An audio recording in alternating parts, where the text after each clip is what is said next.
talk about New Orleans. Let's talk about it. What part of town you live in? When I lived here, I lived in Gentilly. I lived uptown. Yeah. I lived in the 7th Ward. So I kind of got around in my 4 years. Which one was your favorite area? Which? Uptown, because I had like a big. I had spot. like a house that would cost me like nearly $1 million in LA. I was paying like $600 a month. Exactly. It was Uptown's the place to be, man. What are your favorite restaurants in town? Like when you come back to town, what's the first spot you go to?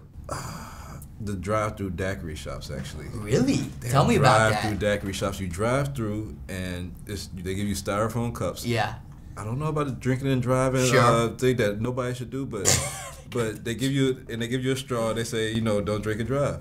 But it's like only $7.50 big Long Island's only in New Orleans. There's so many stuff only in New Orleans. Exactly. You understand why a lot of people you meet here. It's like I was born and raised here. I've been here my whole life because it's like nowhere else in the world. They go anywhere else and it's like, what? We can't walk down the street with our drinks. We can't get a drive-through daiquiri. And it's just like it's one of a kind. This place, I love it.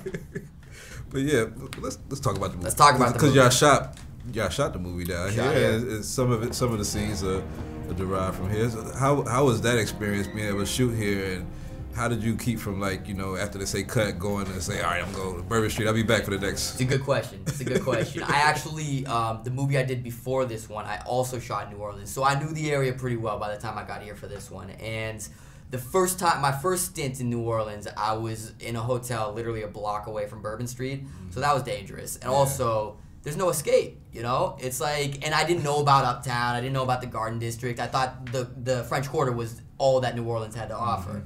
Second time around, I got my own apartment. I was in the Garden District, quiet little place. So after the cameras were rolling, or after we finished work, I'm going home, man. I'm going to a nice restaurant, going to Lilette's, Coquette.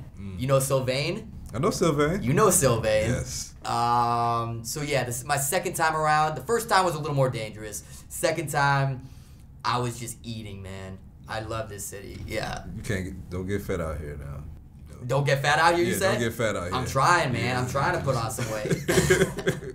How was it working with the cast members though? You got a great. It was crazy. It was crazy. Just a team. It was one of these things. Yeah, I would.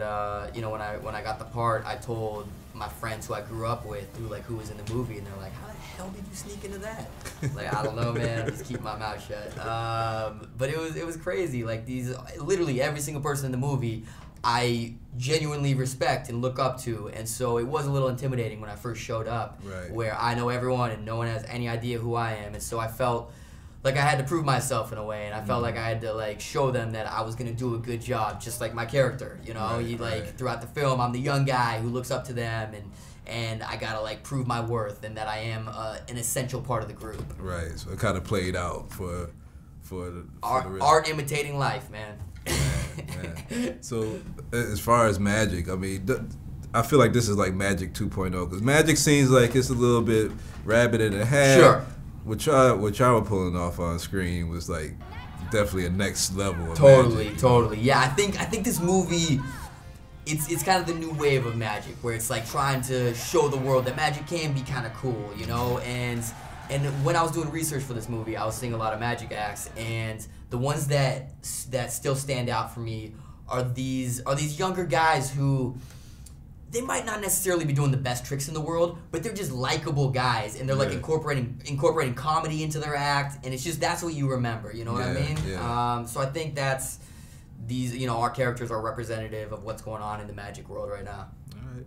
Hey man, well, everybody's gonna go check out Now You See Me. I hope so. And you'll be chilling down here in New Orleans for a little bit more, having fun. Anytime I can get back, man. I love it. And we'll keep watching you, whatever you're doing, man. Thank you so much. Take it easy. You too, man.